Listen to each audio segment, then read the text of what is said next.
இன்னைக்கு என்ன பார்க்க போறோம்னா ஓல்டு என்சிஆர்டிக்கும் நியூ என்சிஆர்டிக்கும் உள்ள நிறைய அந்த 19 சேஞ்சஸை பத்தி பார்க்க போறோம். நிறைய பேர் நிறைய சேஞ்சஸ் சொல்லியிருக்காங்க. நம்ம தருண் சார் கூட மென்ஷன் பண்ணியிருக்காங்க. அதை தாண்டியும் ஒரு கம்ப்ளீட் பேக்கா 19 இடத்துல ஓல்டு என்சிஆர்டிக்கும் நியூ என்சிஆர்டிக்கும் என்னென்ன சேஞ்சஸ் நடக்குது அதை பத்தி பார்க்க போறோம். ரெஃபரன்ஸுக்கு 2023ஓட ஓல்டு என்சிஆர்டி வச்சிருக்கேன். இந்த சைடு வந்து பார்த்தோன்னா 2025 இப்போ ரீசெண்டாக என்சிஆர்டி வெப்சைட்லேருந்து டவுன்லோட் பண்ண அந்த புக்கே வச்சிருக்கேன். ஏன் சார் 2023னா பெரும்பாலான பசங்களும் 2023 தான் யூஸ் பண்ணுவாங்க. ஏன்னா இப்போ take an example, structural organisation அனிமல்ல அந்த டிஷ்யூ சிஸ்டம்லாம் இருக்கும். அது 2024லையும் இல்லை 2025லையும் கிடையாது. ஸோ அந்த டிஷ்யூ சிஸ்டம் 2023ல தான் இருக்கு. அதை வந்து பார்த்தோன்னா 25ல அந்த 24ல அந்த கொஸ்டினை கேட்டாங்க. அந்த புக்கில் இல்லை, ஆனாலும் அந்த கொஸ்டினை 2023 அந்த பார்ட் சிலபஸ்ல இருந்துச்சு, அதை கேட்டாங்க. அதனால ரெஃபரன்ஸ்க்கு 2023 போட்டிருக்கேன். இதில் என்னன்னா ப்ரியான்ஸ் பயாலஜிக்கல் கிளாசிஃபிகேஷன் சாப்டர் 2 இதில் வந்து பார்த்தோன்னா ப்ரியான்ஸ் டாபிக் கீழே சிஆர் ஜாக்கப் டிசீஸ் சொல்லி சிம்பிளாக அப்படி கொடுத்துருப்பாங்க. அதை அப்படியே ப்ரீஃப் பண்ணியிருக்காங்க பாரு, அப்ரிவேட் பண்ணியிருக்காங்க. க்ரூஸ்ஃபெல்டு ஜாக்கப் டிசீஸ் சொல்லியிருக்காங்க. ஸோ திடீர்னு எக்ஸாம்பிள் க்ரூஸ்ஃபெல்டு கேட்டாங்கன்னா, க்ரூஸ்ஃபெல்டு ஜே டிசீஸ் கேட்டாங்கன்னா, ஜேஆர் ஜாக்கப் டிசீஸ் பல அப்படி ஷார்ட்டாக கேட்டாங்கன்னா ஞாபகம் வச்சிருக்கணும். இந்த இடத்துல மாறி இருக்கு. செகண்ட் வந்து பார்த்தோன்னா சாப்டர் 3 பிளான்ட் கிங்டம் 11th ஸ்டாண்டர்ட்ல. இதுல வந்து பார்த்தோன்னா 2023ல குளோரோஃபில் அந்த ஆல்கேல குளோரோஃபைசியே டாபிக்ல vegetative reproductions usually take place by fragmentation or by different type of spores mention பண்ணியிருக்காங்க. ஆனால் new என்சிஆர்டியில் vegetative reproductions under the chlorophyceae take place by only fragmentation, not only fragmentation மட்டும் தான் சொல்லியிருக்காங்க. அந்த டிஃப்ரெண்ட் டைப் ஆஃப் ஸ்போர்ட்ஸை remove பண்ணியிருக்காங்க. ஸோ இந்த இடத்த மார்க் பண்ணி வச்சுக்கோங்க. அடுத்தது அடுத்தது பார்த்தோன்னா chapter 8 the cell the unit of life. இதுல வந்து பார்த்தோன்னா இது எல்லாருக்குமே தெரியும், நிறைய யூடியூப்ல நிறைய ஷார்ட்ஸ்லேயே சொல்லியிருக்காங்க. ஸ்குவான் வந்து பார்த்தோன்னா பிரிட்டிஷ் ஜுவாலஜிஸ்ட் கிடையாது. ஸ்குவான் வந்து பார்த்தோன்னா ஜெர்மன் ஜுவாலஜிஸ்ட். இது எல்லாருக்குமே தெரியும். இதை கண்டிப்பாக நீங்கள் மார்க் பண்ணியிருப்பீங்க. மோஸ்ட்டாக நிறைய இடத்துல வந்து எரர்ஸ் வந்து 5, 6 தான் சொல்லிப்பாங்க. ஆனால் 19 இடத்துல எரர் இருக்கு. 19 இடத்துல இருக்கு. அதை தான் நான் ஒரே ஸ்லைடாக ஒரே வீடியோவாக கொடுத்துருன்னு நினைக்கிறேன். இதில் வந்து பார்த்தோன்னா அந்த பிளாஸ்மா மெம்பரேன் ஸ்டடிஸ் ஒரு செல்லை பற்றி படிக்கும்போது the fluid matrix filling the cell is the cytoplasm. ஒரு செல்லில் ஆர்கனல் சுற்றி சைட்டோபிளாசம் இருக்குல்ல, அது வெறும் ஃப்ளூவிட் மேட்ரிக்ஸ்னு சொல்லியிருக்காங்க. ஆனால் இங்கே வந்து பார்த்தோன்னா செமி ஃப்ளூவிட் மேட்ரிக்ஸ். வெறும் ஃப்ளூவிட்னா ரொம்ப தண்ணியாக இருக்குது. செமி ஃப்ளூவிட்னா தண்ணியும் கொஞ்சம் சாலிடும் கொஞ்சம் கொலாய்டலும் சேர்ந்து செமி ஃப்ளூவிடாக இருப்பாங்க. அப்போ இது ஒரு கீவேர்ட். இது ஒரு ஸ்டேட்மெண்ட்டாக எடுத்து எந்த ஸ்டேட்மெண்ட் கரெக்டாக இருக்குன்னு கேட்கும்போது அந்த ஒரு வார்த்தை நம்மளை வந்து கன்ஃபியூஸ் பண்ணி விட்டுரும். ஸோ இந்த இடத்த மார்க் பண்ணி வச்சுக்கோங்க. Next chapter 9 biomolecules. இது ரொம்ப ரொம்ப இம்பார்ட்டன்ட். பயோமாலிகுல்ஸ்ல இந்த comparison of element present in non living and living இருக்கும் பார்த்தியா, இதில் ஹைட்ரஜனோட வேல்யூ பார்த்தோன்னா 0.5 வந்து பழைய என்சிஆர்டியில் கொடுத்துருக்காங்க. ஆனால் நியூ என்சிஆர்டியில் அதோட வேல்யூ பார்த்தோன்னா 9.5 மாற்றிருக்காங்க. ஸோ அது சார் அப்போ இந்த வேல்யூலாம் படிக்கணுமானா, போன வருஷம் பார்த்தோன்னா புக்கோட ஃப்ரண்ட் பார்ட் அந்த இன்ட்ரோடக்ஷன்ஸ் பார்ட்டுக்கு முன்னாடி இருக்கு, அதுலேருந்து கூட கேட்டாங்க. ஸோ வேல்யூஸை மனப்பாடம் பண்ண வேணாம். எந்த வேல்யூஸ் ரொம்ப கம்மியாக இருக்குது, எந்த வேல்யூஸ் கொஞ்சம் அதிகமாக இருக்குது, என்ன எரர்ஸ் மாற்றிருக்காங்களோ அதை கொஞ்சம் ஹைலைட் பண்ணி பார்த்து வச்சுக்கோங்க. நெக்ஸ்ட் வந்து பார்த்தோன்னா சாப்டர் 9 அதே பயோமாலிகுல் லெசனில் இது ஒரு சிம்பிள் தான். டயக்ராமில் ஹைட்ரஜன் கரெக்டாக மார்க் பண்ணியிருப்பாங்க. இங்கேயும் பார்த்தோன்னா கரெக்டாக மார்க் பண்ணியிருப்பாங்க. என்ன ஹைட்ரஜன் போட்டிருப்பாங்க, ஹைட்ரஜன் டைசல்ஃபைட் பாண்ட். இவங்க தனியாக ஹைட்ரஜன் பாண்ட் அண்ட் டைசல்ஃபைட் பாண்டுன்னு மென்ஷனே பண்ணியிருப்பாங்க. ஸோ இது ஒரு அவ்வளோ பெரிய மிஸ்டேக் கிடையாது, பட் இருந்தாலும் தெரிஞ்சு வச்சுக்கோங்க. Next chapter 12 respirations lesson, respiration in plants. இதில் பார்த்தோன்னா ஒன்லி கிரீன் பிளான்ஸ் எது கீழே அந்த இன்ட்ரோடக்ஷன்ஸ் பார்ட்லேயே வரும். Only green plants and cyanobacteria can prepare their own food. நம்ம பயாலஜிக்கல் கிளாசிஃபிகேஷன்லேயே படித்தோம். மொனிராலே வந்து பார்த்தோன்னா லைக் உங்களுக்கே தெரியும், ஆட்டோட்ராபிக்ல போட்டோசிந்தசிஸ் ஆட்டோட்ராபிக் இருக்கு, கீமோசிந்தசிஸ் ஆட்டோட்ராபிக் இருக்கு. இந்த green sulphur, purple sulphur bacteria இதெல்லாம் வந்து பார்த்தோன்னா கெமிக்கல் ரியாக்ஷன்ஸ் மூலிமா செல்ஃபாகவே ப்ரிப்பேர் பண்ணும். ஆனால் போட்டோசிந்தசிஸ் ஆட்டோட்ராபிக் வந்து பார்த்தோன்னா சன்லைட் மூலிமா பண்ணும். இவங்க என்ன பண்ணியிருக்காங்க, only green plants and cyanobacteria can prepare their own food by the process of photosynthesis. ஆட்டோட்ராபிக்ல இவங்க 2 பேர் மட்டும்தான் வந்து செல்ஃபாக ப்ரிப்பேர் பண்ணுவேன்னு சொல்லியிருக்காங்க. ஆனால் அதை புது என்சிஆர்டியில் அந்த ஒன்லியை தூக்கிட்டாங்க பாரு. ஏன்னா தப்பு, ஒன்லி கிரீன் பிளான்ட்ஸும் சைனோபாக்டீரியா மட்டும் கிடையாது, சில கீமோசிந்தட்டிக் ஆட்டோட்ராபிக் ஆர்கானிசம் கூட இருக்கு. அது கெமிக்கல் ரியாக்ஷன் மூலியமா செல்ஃபா ப்ரிப்பேர் பண்ணும். செல் த யூனிட் ஆஃப் லைஃப்ல சொல்லியிருப்பாங்க பாரு, purple sulphur bacteria, green sulphur bacteria. So இங்க நான் என்ன சொல்றேன்னா அந்த ஒன்லியே தூக்கிடுவாங்க. இது ஒரு மேஜர் கரெக்ஷன், இது ஒரு மேஜர் கரெக்ஷன், ரொம்ப இம்பார்ட்டன்டான கரெக்ஷன் இது. அடுத்தது பார்த்தோன்னா சாப்டர் 12, அதிலேயே 11th ஸ்டாண்டர்ட்ல ரெஸ்பிரேஷன் இன் பிளான்ட் சேம் லெசன்ல இது எல்லாருக்குமே தெரியும். டயக்ராம்ல 2 புரோட்டான்ஸ் வந்து அந்த CF0லேருந்து CF1 வழியா அதான் உள்ள இருக்க லூமன்லேருந்து வெளியே வரும்போது வந்து பார்த்தோன்னா உங்களுக்கு ஒரு ஏடிபி கிரியேட் ஆகும். சென்டென்ஸ்ல என்ன சொன்னாங்களோ அதே தான் இங்கே மென்ஷன் பண்ணியிருக்காங்களே, அதை 2H இருக்கிறத 4H மாற்றிருக்காங்க. ஏன்னா சென்டென்ஸ்ல 4 புரோட்டான்ஸ் தான் உள்ளேருந்து வெளியே வரும்போது நம்மளுக்கு ஒரு ஏடிபி கிரியேட் ஆகும், ஏடிபி சிந்தேஸ் மூலிமா. இது உங்க எல்லாருக்குமே தெரியும், இது கண்டிப்பாக எல்லாருக்குமே தெரிஞ்சிருக்கும். அடுத்தது வந்து பார்த்தோன்னா சாப்டர் 14 ஜுவாலஜியில் breathing and exchange of gases லெசனில் இது ரொம்ப இம்பார்ட்டன்டான சேஞ்ச். என்னன்னா inspiratory reserve volume and expiratory reserve வால்யூமில் additional volume of air a person can inspired by forcible inspiration சொல்லியிருக்காங்க. ஆனால் நியூ என்சிஆர்டில் அந்த அடிஷ்னல் வால்யூமை எடுத்துட்டாங்க. அடிஷ்னலாக எக்ஸ்ட்ரா போகிறத சொல்லலை. ஒரு பர்சன் இன்ஸ்பைர் பண்ணுறான், கொஞ்சம் எப்படி சொல்கிறது, ஃபோர்ஸ்புல்லாக உள்ள எக்ஸ்ட்ராவாக இழுத்தா எவ்வளோ வரும்? ஓகே சார், அதுதான் இந்த பாயிண்ட்டில் சொல்கிறாங்களே சார்னு சொல்லலாம். அவங்க ரிமூவ் பண்ணியிருக்காங்கன்னா அந்த ஸ்டேட்மெண்ட் அப்படியே ரிஃப்ளெக்ட் ஆகும். எக்ஸாமில் நீட்டில் வர சென்டென்ஸை ரிமூவ் பண்ணால் அது அப்படியே ரிஃப்ளெக்ட் ஆகும். ஸோ இதில் பார்த்தோன்னா எக்ஸ்பிரேட்டரி ரிசர்வ் வால்யூமையும் அடிஷ்னல் வால்யூம் ஆஃப் ஏர்ஸ் போட்டிருப்பாங்க, இன்ஸ்பிரேட்டரி ரிசர்வ் வால்யூமையும் அடிஷ்னல் வால்யூம் ஆஃப் ஏர். அது ரெண்டு வார்த்தையுமே தூக்கிட்டு ஸ்ட்ரெயிட்டாக அந்த பர்சன் இதுல இருந்தே ஸ்டார்ட் பண்ணியிருக்காங்க. ஸோ இந்த கரெக்ஷன்ஸை ஒரு அடி பார்த்துருங்க. And next chapter 15 body fluid and circulations லெசன்ல எலக்ட்ரோகார்டியோகிராமா மாத்திருக்காங்க.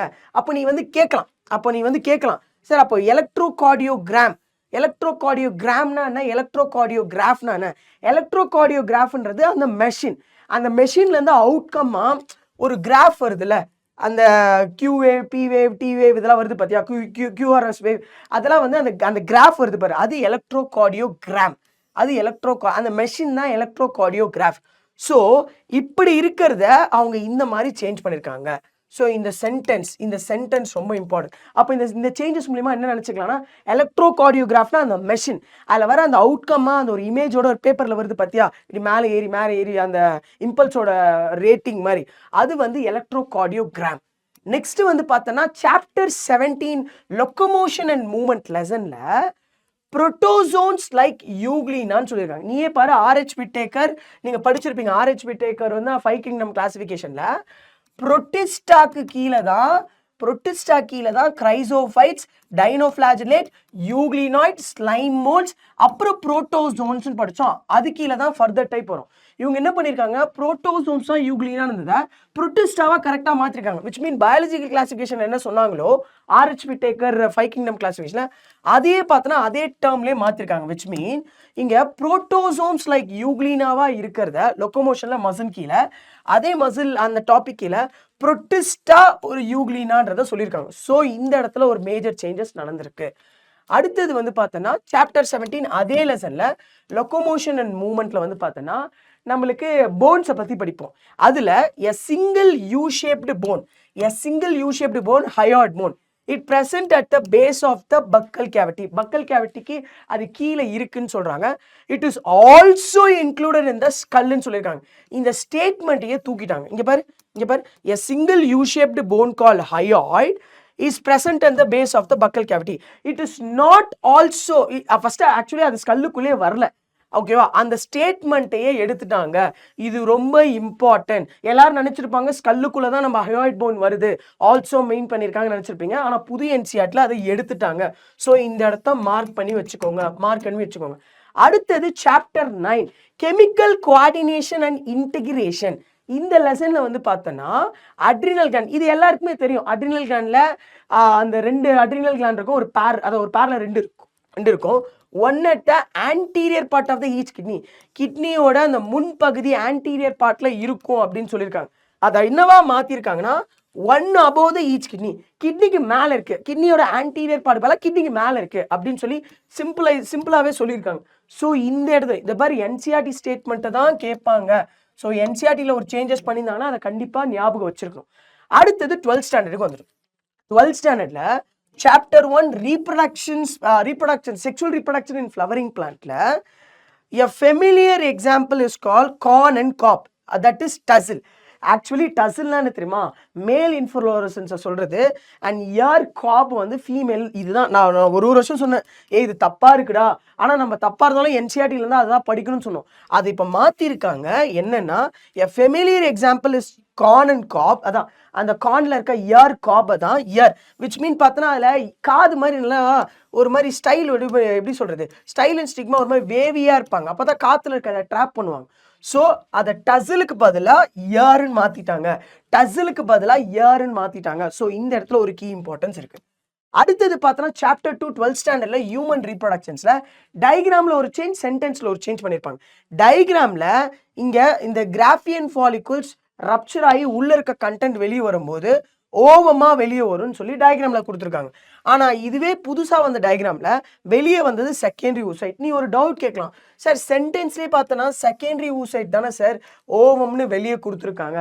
எஸ் எஸ், ஆனால் டயக்ராமில் மார்க் பண்ண இடத்த ஓவமாக தான். அப்போ நீ கேட்கலாம் சார் அப்போ ஓவம்னா செகண்டரி ஊசைட்னே போடலாமே ரெண்டுமே. ஆனால் நான் திருப்பியும் சொல்கிறேன், என்சிஆர்டி டயக்ராமில் ஒரு விஷயம் சேஞ்ச் பண்ணிட்டாங்க. இப்போ அந்த டயக்ராமில் இப்போ இந்த ஏ பாட்டி என்னவா இருக்குன்னு கேட்டாங்கன்னா, இப்போ ரீசெண்ட் என்சிஆர்டியில் செகண்டரி ஊசைட் தான் போட்டிருக்காங்க. அப்படி தான் படிக்கணும். Okay, yes. அடுத்தது போகலாம். அடுத்தது அதே லெசனில் wider mammalian ampulla which connected to the lactiferous duct through which milk is sucked. அப்போ த்ரூ விச்ன்னு சொல்லும்போது லாக்டிஃபர் டக் மூலியமா தான் பால் வந்து அந்த அம்மா லைக் மதரோட மெமரியன் கிளாண்ட லாக்டிவரஸ் டக் மூலியமா தான் பால் சக் அவுட் ஆகி வெளியே போகும் அப்படின்னு பழைய என்சிஆர்டியில் சொல்லியிருக்காங்க. பட் புதிய என்சிஆர்டியில் a wider mammalian ampulla which connected to the lactiferous duct and open at the nipple, இந்த பாயிண்ட்டை ஆட் பண்ணியிருக்காங்க.